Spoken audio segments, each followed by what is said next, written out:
Well, welcome back. You might hear the rain in the background. We're having a lovely little storm right now. It is pretty late, and I wanted to start painting with you. As always, I need to take a moment to discuss what I have for sale at the moment. And the only piece I have for sale at the moment would be the gift. And the proceeds of that sale will go to Valley Children's Hospital. The link to the auction for that picture will be in the description of this video, as will the donation page for Valley Children's itself. If you wish to forego the auction, just donate to them directly. But without further ado, let's get to this video. So, what are we doing today? Oh, by the way, I got some more lighting, so maybe the shadow won't be as bad. I'm hoping. So, yesterday I got my fish. I could have kind of made them bigger, but I think they're good. And, I'm getting ADHD distracted here. And the next thing we need to do is these letters. Now, let's get my other paper out. You might remember when I did these, I borrowed my son's markers, the Crayolas, and I just kind of went over it. This paper doesn't absorb very well. Well, the sketch paper that I outlined on, this is just like parchment paper for baking. So we're going to set all this to the side for now. Kid poo. So here, I practice with my water markers. And not only are the colors not right, but I just don't like it. Now if I get the Crayola again, I'm getting the water. That's the problem though, is it really smudges.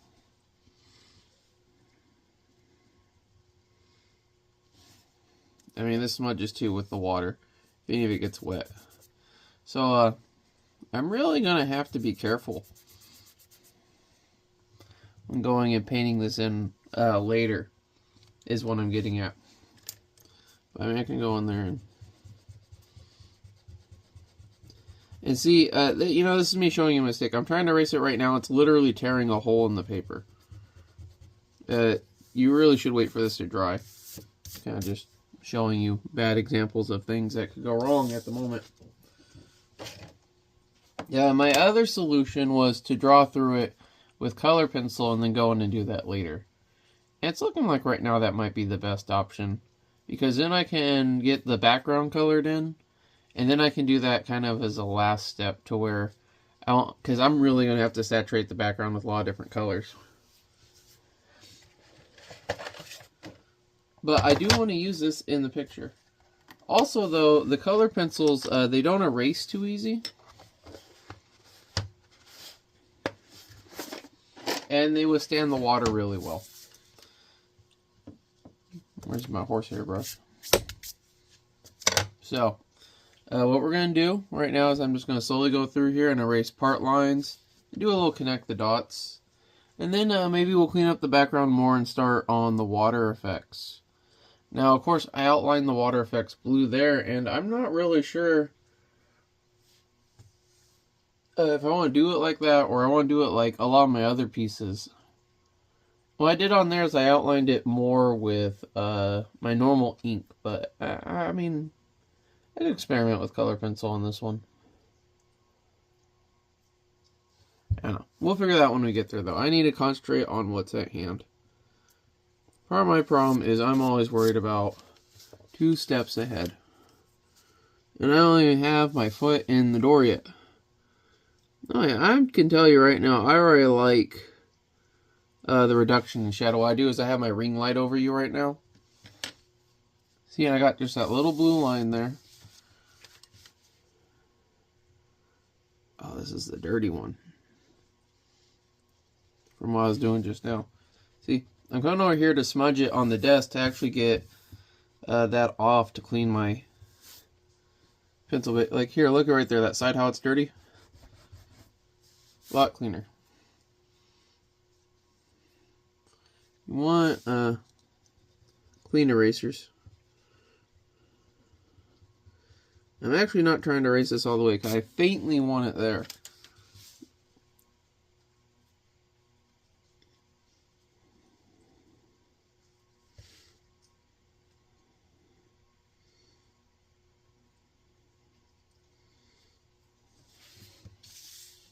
Oh, that's so beautiful.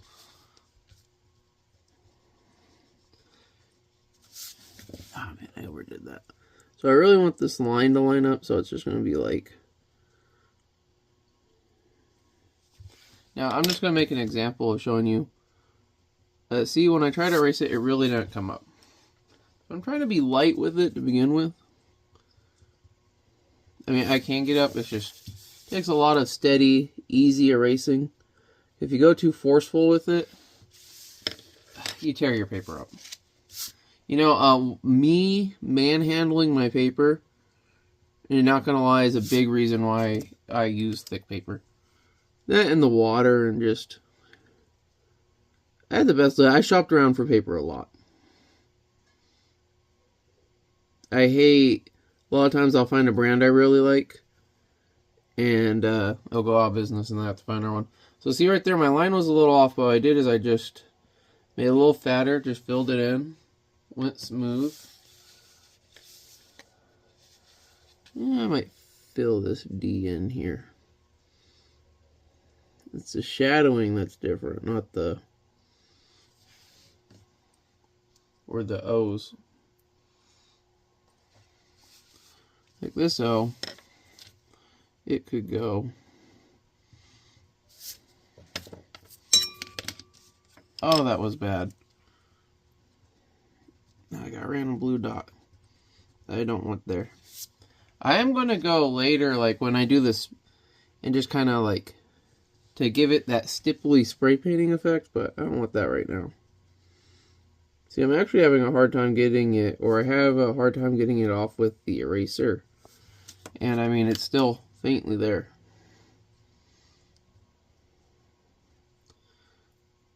Just keep doing it, and eventually it'll come up, but...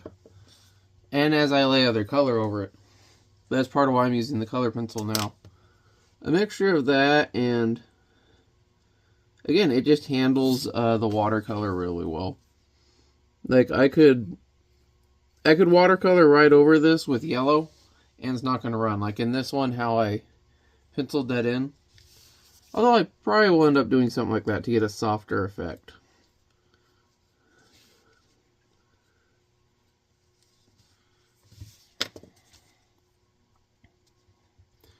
By the way, if any of the terminology or anything I'm saying ever confuses you, don't be afraid to ask. I will try to answer. Because the problem is I'm trying to use proper terminology, I'm misremembering stuff, I'm mispronouncing it because of my speech impediment, and then I'm also throwing in slang.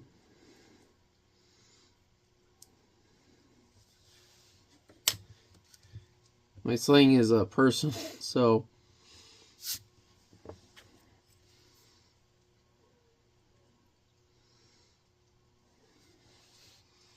No, I can tell you what selling stuff means. I erased part of my K. It was a very special K, it was.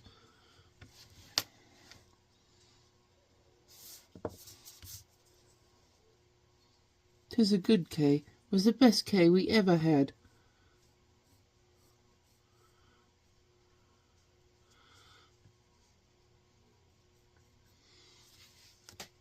You know... Like, in Pokemon, how Jesse was rich. Like, why'd he have to leave Arcanine? Why can't he have taken, you know? I mean, I get you had to run away to not marry that chick, but... Yeah, I want to talk, actually, about the Abandoned episode. Not the Beauty and the Beach. So in that episode, first they tried censoring just the part of it, and then they pulled the episode all together. But James, he has the inflatable breast, and he uses them to win the contest. And my cousin seen that, my older cousin, and he always said that James was a girl, and they changed it in the American version. And I'm like, so they redrew the whole cartoon and gave him pants? Like, why? It's like, I don't know, because they thought it was gay or something. I think he's won lesbian porn. Actually, kind of think that same guy got into Futanari later, and I'm wondering why now. But it's funny to me, because if you watch the show, you see James dressed as a girl a lot. And sometimes in way more sexual situations. But I guess just because it had the inflatable boobs. I mean, he has boobs, he has I mean, he doesn't... Again, but we gay-coded him in America, so... A lot of things that, make him gay in American culture. I mean, like, Japanese culture has a lot of, strong, homosexual overtones sometimes. From a Western perspective that isn't seen the same to them, so...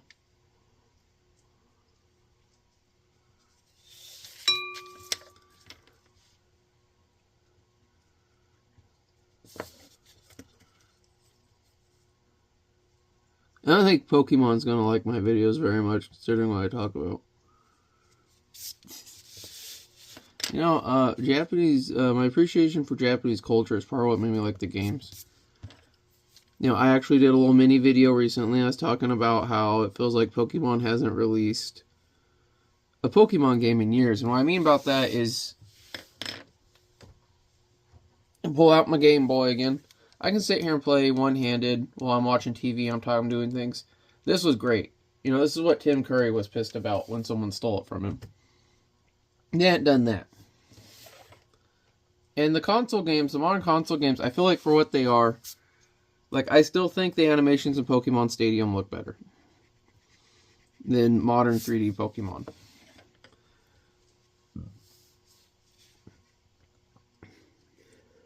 So, like, I feel like we went down, we should be going up. But, I mean, I really like Legends Arceus because I really love this setting. The old Japanese setting. But again, my first game was Johto, and it mixed a lot of Japanese elements with more modern elements. And, I mean, when I was a kid, that's what I was really into. Aesthetically, and it just held with me. A lot of the places now just feel kind of whitewashed and like it doesn't feel cultural. It feels like the generic Pokemon culture.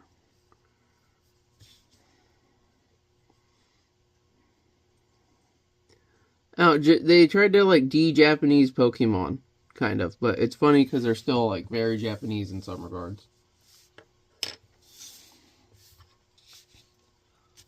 So, I was looking at my E, and I don't like it. I actually have this Scholastic book thing here, so I don't have to look up a... But you see how it's more like... Ooh, I almost did that with a color pencil. That was not good practice, Ricky.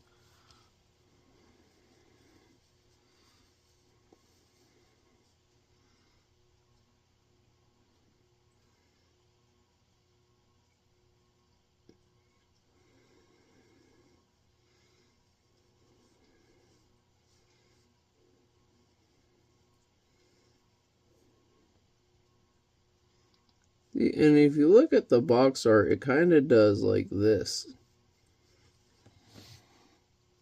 Oh man, it's gonna be whew. Not looking forward to drawing that. I'm not gonna lie there. I'm not looking forward to drawing that. But we're gonna do it inevitably. I'm gonna start where I got these connecting pieces. Also where I'm a bit more nervous. Look here, I'm going to draw through some of this pencil here. So I can show you when I go back and I erase through it. The blue's still there, right? And see how I went a little too far in. I'm just going to go and pull the whole thing up this way a bit. Boom, you know, boom. You really want to make sure to get these pencil marks, because then you get like this little swish I got here on the Raichu before.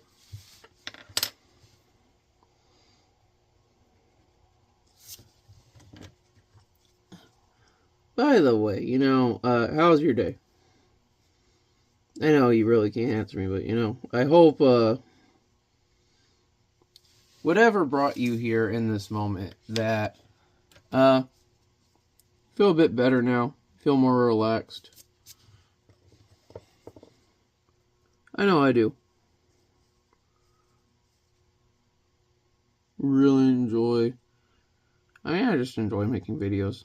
I kind of always did on YouTube or Facebook, but they don't really support independent creators anymore. They're like, oh, we want your original content, and then we're going to bury it, and, oh, you better not share your links.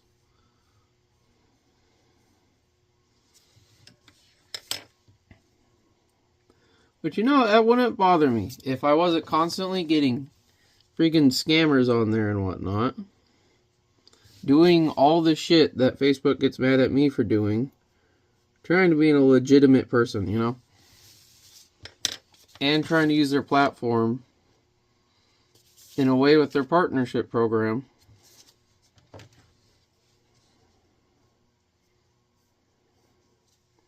It was funny, I actually used to get way more views on my Facebook stuff before I went into their partnership program.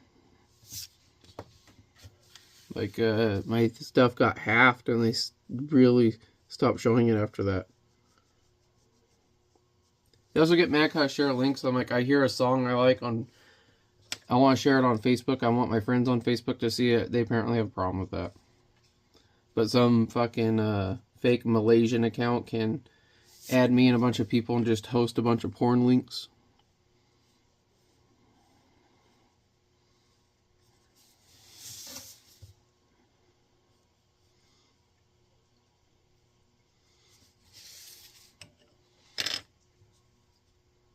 That D's looking good.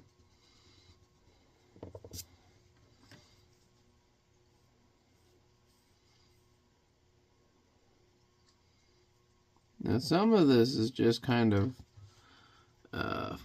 up to me at this point because there's no D in the Pokemon logo. So I'm going to do it like the P, because the only thing that has these weird little eyelets, I'm going to call them for now, are the O's. I think I could fit one on the A, maybe the lowercase d. I like threes. Yeah, that would work, because then there'd be like 3 of the eyelet ones and then 3 of the little crescent ones. That seems cool. I think we're going to do that.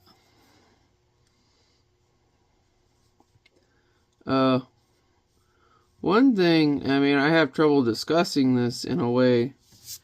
Well, first, I don't want to bore you with reasons and whatnot, but I have a lot of, I'm trying to think of the word here, sacred, was it numerology, number, I have trouble with English,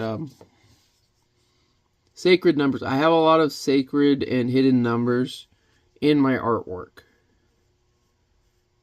Not just like, oh, I drew the number, but like the number of things, how things are dispersed, the patterns. And most of them are the numbers I think the universe runs on. I think everything runs on a mathematical code, essentially.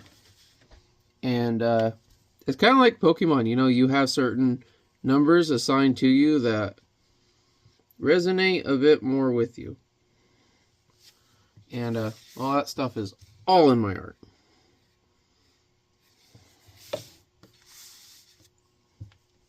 I also don't want to tell people what numbers it is, because, you know, part of being an artist is there's so much thought and story in my art, and first, it's hard to find people who can actually examine art and let alone hit it. So it's like, sometimes I want to see if people will ever understand some meaning I put in there, and a lot of times they do not. And, you know, I'm not saying this to be mean, like, oh, you know, they're under, it's, the thing is, most people, when it comes to art, they're either going to tell you, they're not going to tell you if they don't like it, if they know you. If they're a dick, if they're like some random person you don't know, they'll be like, oh, this sucks. But generally, people you know aren't going to tell you, oh, that sucks. They might say, I'm not really fond of this part, or they might ask how you could improve it, or why you made something a certain way. That's usually, like, if they don't like it, they'll stare at it for a minute, and they'll be like, why are they yellow? That's their skin color. I don't like the yellow. Well, there's going to be more colors. Okay, because there's a lot of yellow. Someone who had to go to school or draws a lot might say something like, I noticed your different tones of yellow and how it kind of brings out a bit more contrast. Or they might be like, I see how you did the line work there. I rather don't like that myself. I don't like doing that. It's an interesting technique for how you did that. You know, like, they're going to notice different things. So first is like finding people, artistically skilled people who examine your art in that way. But then there's also, most people can't look at something apparently and look for hidden meaning and symbolism. I mean, especially in movies, they'll be like, oh, this movie's so deep, it's got such deep symbol. And it's like, dude, they literally just say it. There's no, like, symbolism to it. It's out in the open. There's a lot of crap like this, and it's like, yeah, that's the thing with art. I don't think most people look at any picture and try to, are automatically trying to find some innate hidden meaning.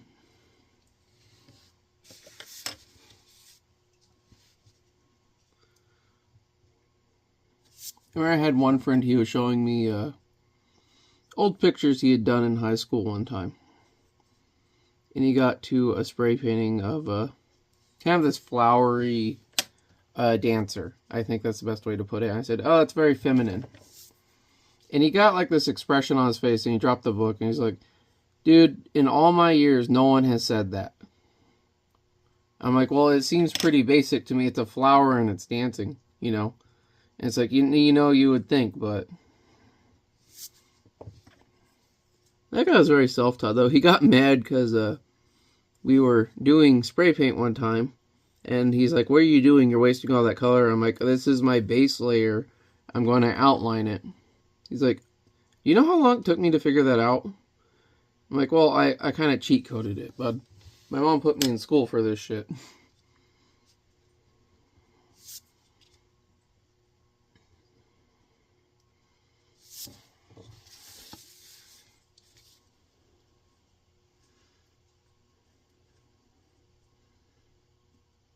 No, wait. Hilarious story with that. So, my mom bought me this book. I'd have to go get it off my bookshelf if you want to see it sometime, but it's just different Renaissance art from different art schools in Europe, like Prague and Italy and Vienna sausages. Anyways, so I'm looking at this art book and this beautiful Renaissance art. 3 different pieces of St. George and the Dragon, by the way, and I love them all. That was like the first one I tried to recreate out of there. I was like, I'm gonna make my own because they all draw the dragon weird. Anyways, I seen that book. I'll try not to ADHD my way through here. And I'm like, what is this? And my mom's like, that's an art school. I'm like, what's art school? And she's like, well, it's like the school you go to, but instead of doing books and stuff, you draw and you learn to sculpt and paint. And I was like, oh, that's so cool. And she's like, would you like to do that? I'm like, yeah, I would love to do that. I was like 4 or 5. And what I remember in my little mind at the time is I thought, oh, this is like, I thought kids had the options, like, you know, as an adult, you go to a trade school. You finish school and you're like, this is my profession, plumber. I'm going to go to plumbing school, or I'm going to go be an auto mechanic, like that kind of thing. So I thought it was like a trade school. Like, I go to learn to be an artist. I don't have to do normal school. I would go there instead. Little Ricky, you know, little Ricky Youngblood was very surprised that he had signed up for double school, and my mom had made a big deal of, if we do this, you can't bet, you're going to have to stick with it. Of course, now with my son, I would try something with him and then tell him, yeah, stick with it or not. But, he has different challenges than I did.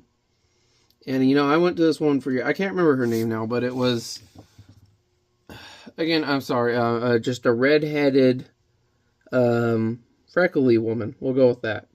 I think the G word is offensive now, and I don't want to be offensive. Anyways, she married a Mexican guy, and she thought she was Native American. And he was funny because he would be like, yeah, he would tell you like some Indian stuff, but he's like, no, I'm like Mexican. Anyways, she would just make shit up, for one. Like, I think she's one of those white people that thought Indians were, like, some sort of spiritual savior of the universe. But it's like, and I have these paintings. I can actually show you these paintings sometime. We have them hanging and just in storage. Like I would be like, she'd be like, what do you want to paint today? I'm like, I want to do a castle with a knight outside it. And she's like, okay, how's about a teepee with a dancer? I have that one out there too. And it was always shit like that. It's like, just anything. Like instantly Native American, and especially had to have feathers on it. Oh, you want to do an apple? It's going to be an apple with feathers. Oh, here's one thing I made. Mask. And as you can see, it's very Indian. And this was on a fabric pattern painting background. I took that off. I didn't like the background. I just liked the mask. I tricked her one time. And this is one of the things as a young boy that taught me things were bullshit. Because, I like Pokemon. I also love Digimon, Did you know? So, I was a kid and I was watching Digimon. And they had all got their ultimate forms. And guess who came on the screen? It was Garurumon. Please, Ricky, pop Garurumon on the screen for the people who do not know. So just like, very couldn't be more stereotypical depiction of Native American things if you stuck it outside of a cigar store. You know what I'm saying? So, I kind of doodled it down because we didn't have image search. This was before you could search images on Google. So I doodled it down from memory and seeing the 2 seconds of it in the show. Because literally it transformed, it went, Kira! And then the vampire went away and it was... And I convinced her that I saw it in some textbook and it was this Native American spirit. And again, I have this painting, so if anyone's interested, I will make a video showing off some of the paintings I'm talking about now. You know what, I'm just going to get clips of them and put them in here as I'm talking about them. So yeah, I was about 7 then, I think. And I tricked her into letting me paint that for the class. And she loved it because she thought it was some sort of Native American god. And I'm like, it's a Digimon. And it was one of the only times I got to make what I wanted in that freaking art class. She's the only teacher like that too. All the other ones did not care. They would be like, what do you want to paint today? Yeah, that'll work perfect for what I'm trying to teach you. Or they'd say, let's save that for a different day. I need to teach you shadowing or something. But I think what it was for her is she'd bring people in her studio and she wanted to show them all this Native American themed stuff to go with her whole theming and story. And I mean, she owned wolves and shit. So she didn't want to come in and be like, yeah, here's some kid's castle. She wanted to be like, here's the teepees. Well, so that looks really good for an outline. I guess we can clean it up a bit now.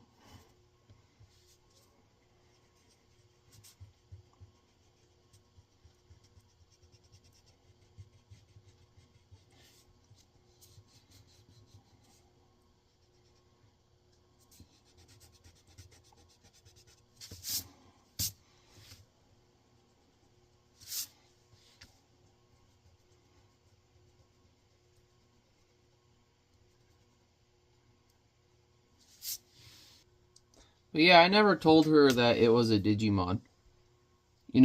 Same lady. This is kind of messed up in retrospect. For some reason, her grandchild was afraid of frogs. Boy was probably 6 at the time. Whatever, he's afraid of frogs. He said he saw some movie, I think it was that movie Frogs, and he had a bad dream. So her response is she got one of those early computer generated images that were really popular, and it was an entire sheet of tree frogs. And she made this boy paint those tree frogs. He was literally scared just to look at frogs. And he wanted to break down and cry when he was doing this. And she made him paint this entire sheet of tree frogs to make her grandkid get over the fear. And I told her, she's like, well, he's not part of the class. You don't need to talk to him. I'm making him do that as part of his special lesson. And I'm like, dude, that's so messed up. And she's like, no, it's not. I'm like, well, I'm scared of escalators. Are you going to make me paint escalators? And of course, because it couldn't be construed as Native American-y. I'm really sorry if this is offensive to you, by the way. It was offensive to me having to watch this very Irish-looking woman culturally appropriate this stuff and argue this with me. Anyways, yeah, so I never ended up drawing escalators for her class. Oh, by the way, the reason I was afraid of escalators, I mean, I'm still wary of those things today. I will watch to see that other people get on it and get off before I get on one. And it's because I was with my dad, and we went to this underground mall that for some reason the only entrance was an escalator. There's probably another one, but my parents were being lazy in retrospect and just telling me it was the only one. It was like in the city or something. It wasn't somewhere we go all the time. So my dad waited till we were to the bottom of it. And when I was a kid, I was a little fat kid, and I had to have my pants tailored, and they looked really boxy and like kind of like Janko jeans, and they hang down to my feet. And then my shoes were always untied.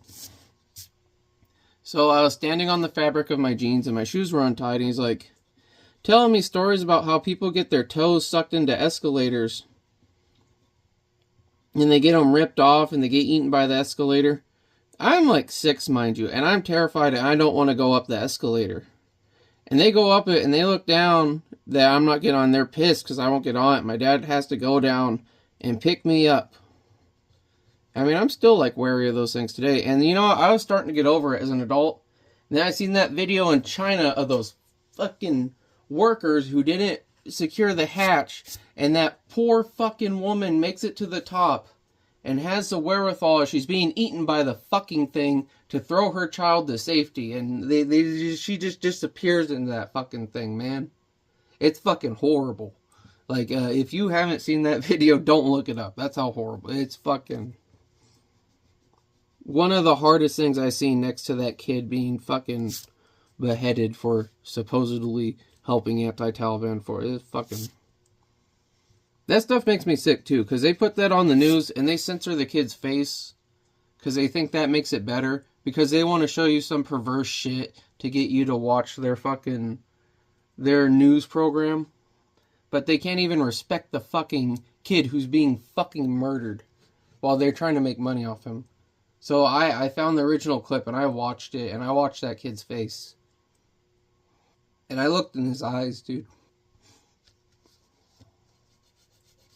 And I watched it again and again, and I remembered his face. I remember how long it took until he lost consciousness and when he went away. And I think about that kid a lot. And often when I question who I am or what I stand for,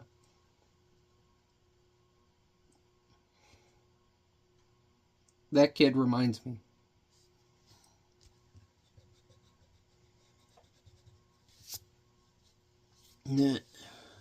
That's part of why I hate the media so much. Is like, they will do shit. They're like, it's perfectly fine to show this to you. We'll censor the kid's face. You know, this one pisses me off too, but for a different reason. So there was this guy in the army. I don't remember names, and it's probably better I don't say names, but you could look this stuff up and find it really quickly if you want to. So his brother sent him photos. It was a packet of family photos. And this guy he didn't know he was sent photos. He gets arrested. Gets charged, and I believe he ended up being, like, having to register as a pedophile and winding up on the list because in the packet of photos he was unknowingly sent, one of them was them showing him his niece's new bathing suit. And it was in the bedroom. So she was wearing a full, little girl swimsuit. The kind that you would wear in a public swim setting. But it was in the bedroom. Well, this is what bothers me, because they deem that image pornographic. It's horrible. That man lost his rights because of this image that was sent to him while he was in the military. Well, they put it on the news. So then they took the little girl's image and put it all over the news and just covered, like, her eyes. And why is that okay? Like, why is that okay? You're telling me this image is so bad that this man is a monster and needs to be monitored the rest of his life just for receiving it. But it's okay for you to spread it around because you covered the fucking child's eyes? You sick sons of bitches? And that's kind of why I started doing this, actually, is I was just getting so tired of the world and the hypocrisy and like the sick, predatory stuff like that. I'm like, I can't focus on this stuff, and especially with so much of it being faked. And that's the thing, like, it doesn't even matter if something's real or AI anymore if people believe it's fucking real. So I was just like, I can't fuck with that. I went back to drawing. I'm like, yeah, I will draw. I will sell art. I'll sell my art for things I think are important. And I will try to improve my world. And I really think that's the best anyone can ask for anything, right? I mean, most people's modern troubles seem to come from us involving ourselves in other people's affairs, right? You know, there was this guy I met a long time ago. His name was Pony. Actual Native American, by the way. It's going to be some deep, spiritual Native American knowledge after all this bullcrap before. And he told me his father once told him, it was a similar thing. He's dealing with some conflict, and he's like, what is beneath you right now? And he's like, well, it's my feet. I'm standing here. And he's like, that's what's important.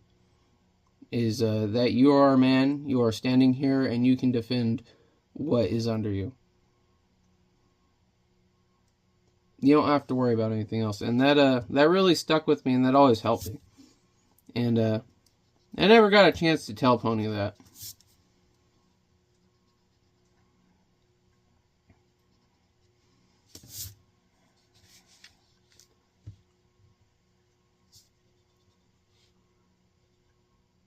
You know, sometimes people say things to you, and I don't know if they think it's going to stick too much. So, you know, this video, first, that felt cathartic for me.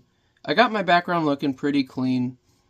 We need to go add some wave elements now, but this video is going for a while, and it's pretty late here, and I'm pretty tired, so. I will be seeing you back here soon.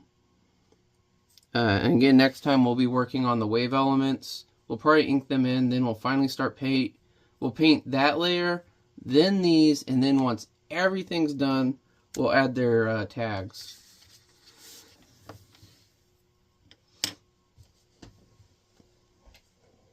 Now, this has been a really good video for me, and I hope it has been for you too, despite some of my ranting and waving. And I do hope to see you back here again in the future. Well, I'm really excited to see how this turns out, and I hope you are too. Until then, stay safe out there.